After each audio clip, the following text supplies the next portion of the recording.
The question is, could Hillary Clinton or Bill Clinton or Joe Biden or Kamala Harris, could they actually be prosecuted or sued for anything today? Now, and I know the question is, if President Trump had not been president, the answer is, of course they can, of course. Yeah, but no, of course they can, because they went after Trump with, law had nothing to do with it. But let's look at the legal landscape. This is a question. Could Biden, Hillary Clinton, and Kamala Harris face prosecution?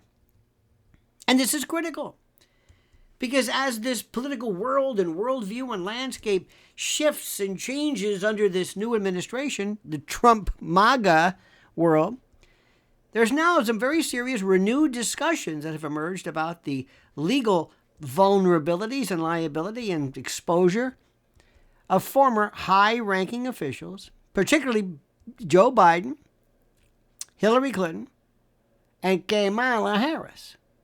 Is that even possible? Well, let me tell you something. With ongoing congressional investigations, new evidence surfacing, and state-level probes expanding the question of legal accountability, all this has moved beyond speculation into the oncoming traffic and realm of possibility. You see, while political factors often determine the feasibility of such prosecutions, the statutory framework that we're talking about right now remains a compelling aspect. You see, federal laws governing corruption, obstruction, racketeering, and violations of classified document handling, are all relevant ongoing inquiries, raising the possibility that legal actions could very well be pursued against these individuals. Let's talk about Joe Biden. Take Joe Biden, please. Financial corruption and the mishandling of classified documents. Okay. Now, despite his departure from office, and despite the fact, because of the fact he never gave himself a pardon, federally or otherwise, Joe Biden remains a central figure in all investigations surrounding foreign business dealings involving his family.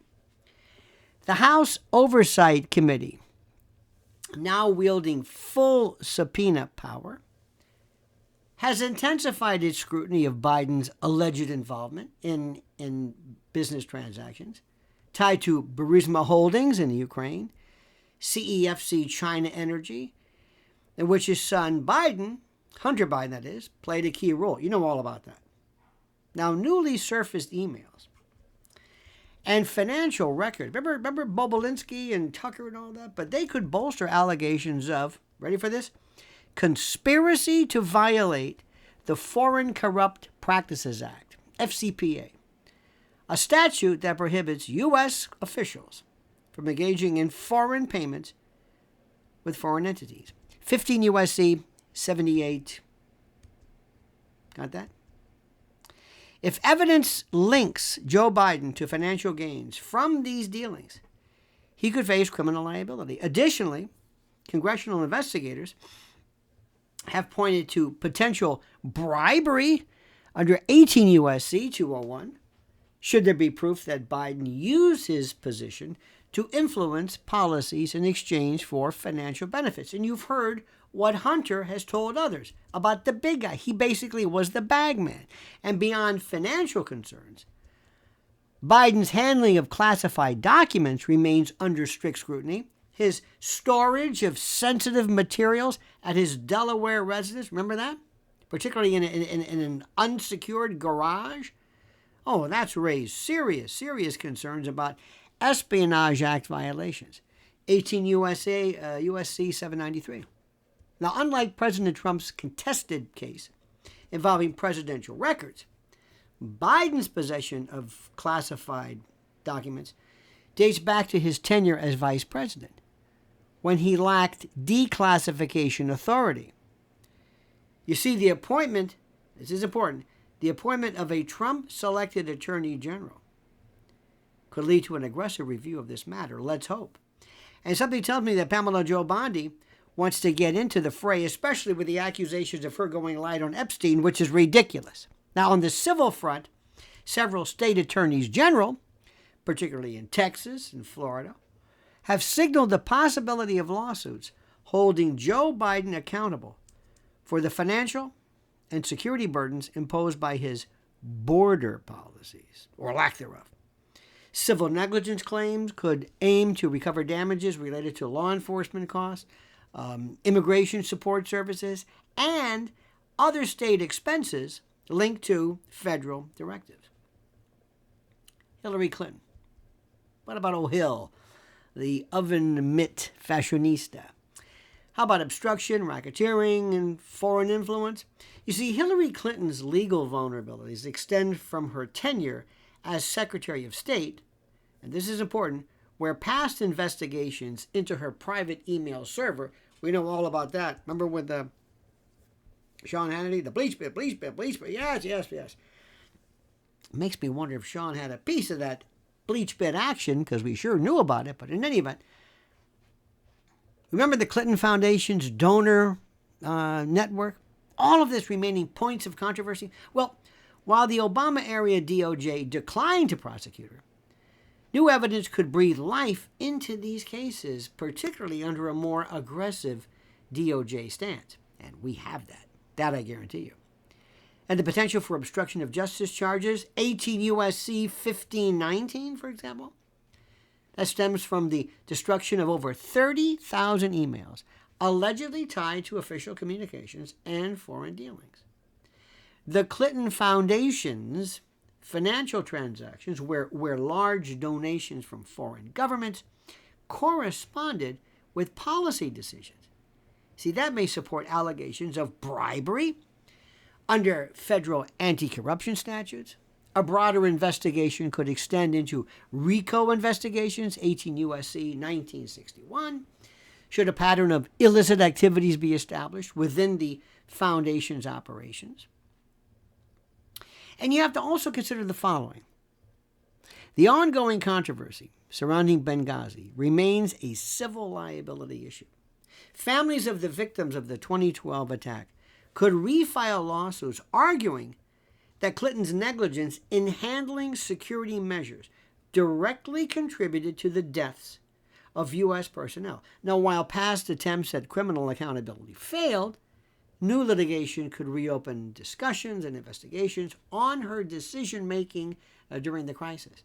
Now, remember, there's other considerations too. Statutes of limitation, laches, pre-accusatory delay, but that can be addressed in other ways, which I will discuss in another video. What about Kamala? I mean, she's just a bumbling oaf. Could she be looking at something serious? Oh, yeah.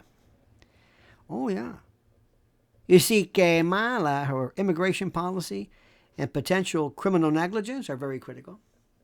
You see, Kamala's role as border czar, she was called a border czar, placed her at the center of the border security crisis. Allegations that she intentionally failed to enforce immigration laws were right there. And despite holding executive authority, it could be the basis for violations of 8 U.S.C. 1324, aiding and abetting illegal immigration. Testimonies from whistleblowers within ICE and CBP suggest that directives from her and her office explicitly limited immigration enforcement. And this could theoretically potentially implicate her in conspiracy to violate federal immigration statutes. Now, you can laugh all you want. Remember, if this were Trump, they'd do it in a heartbeat. I mean, look at that hush money case. Where did that come from? They didn't have any problem with this. Well, they shouldn't have any problem with this one. See, beyond immigration, we're talking about Kamala Harris's California Attorney General tenure also, which has drawn renewed interest, particularly regarding allegations of campaign finance violations. You see, my friends, investigators may examine whether donor funds were improperly funneled into her presidential bid, violating federal election laws, 52 U.S.C. 3101 to 3126. Additionally, any false statements made to Congress or federal authorities regarding these matters could very well be grounds for perjury charges under 18 U.S.C. 1621. Now, also keep in mind, states like Arizona and Texas could also explore civil lawsuits, claiming, inter alia, that Harris's policies directly contributed to economic burdens, including law enforcement expenses, emergency medical costs, and increased crime rates, I should say. Now, should these lawsuits gain traction, they could expose her to significant financial penalties as well. Now, the path to prosecution is political and legal, and we must look at considerations of both. The potential prosecution of Biden, Clinton, and Harris hinges on a few key factors. One, congressional investigations.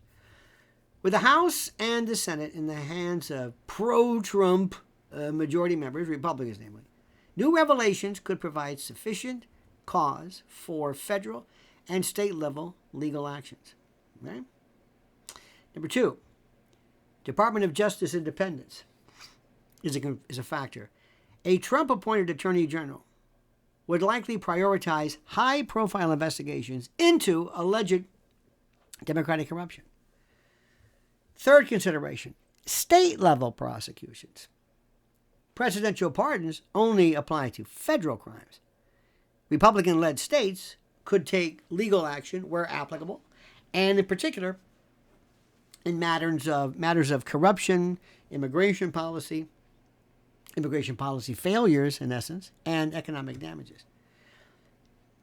Next consideration, judicial oversight. The Supreme Court, now firmly 6-3 conservative, could play a crucial role in determining the constitutionality of past executive privileges, self-pardons, perhaps, and accountability measures. This is critical. Next, public sentiment and media influence play an incredible role. You see, pressures from conservative media outlets and independent journalists and grassroots organizations, this is critical. This could drive the demand for accountability and influencing legal momentum. So, taken as a whole, is justice on the horizon? Any real serious chance of incarceration or the like? While no prosecution is guaranteed, and there's no way to do it, for a variety and myriad of reasons, the legal pathways to holding Biden, Clinton, and Harris accountable are well defined, and certainly they're under existing federal statutes. The convergence of new congressional oversight, new investigative findings, and new judicial rulings could create, indeed, a scenario where the once powerful figures now face substantial and very serious legal and financial consequences. For those who have long called for an end to political immunity, like me, like you, the next phase of investigations could represent a defining moment in restoring accountability at the highest levels of government. Whether these cases move forward will depend on the strength of the evidence, the resolve of prosecutors and others, and most of all, the political will to uphold the rule of law. As legal experts and juridical experts and the like and political observers continue to analyze and weigh in the unfolding developments, one thing is absolutely immutably clear. The post-Trump era will be anything but predictable. So what say you, my friends? What would you think if one day you woke up and you found out that Joe Biden had been indicted and, more importantly, had been convicted? Please subscribe to our channel. Please like this video. Please hit that little bell so you'll be notified of live streams and new videos. And whatever you do, I ask you, I beseech, implore, importune, and request, I entreat you to comment. What do you think? Comment as you see fit.